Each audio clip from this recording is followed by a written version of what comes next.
Hey there, Trevor here. And in this video, I'm going to show you how to delete your comment history on TikTok. Now, if there's a specific video that you wanted to go back and see that comment, maybe delete it, or you wanted to delete out all of your comments, I'll show you exactly how to do it.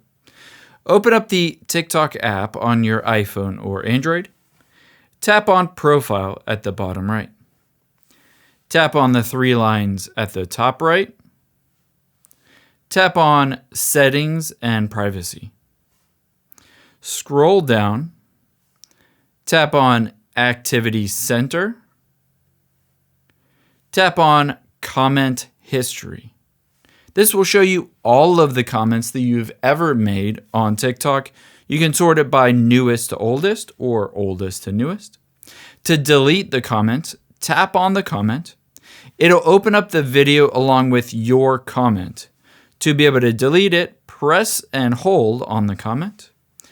Tap on Delete with the trash can icon. And just like that, your comment is deleted. Tap the back arrow at the top left. And now no longer is that comment in here. Again, you can go through this process to delete out all the comments.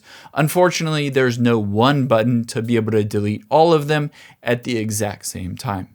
I hope this helps. If you enjoyed this video, check out this video over to my right. I think you'll really like it. Thanks, guys.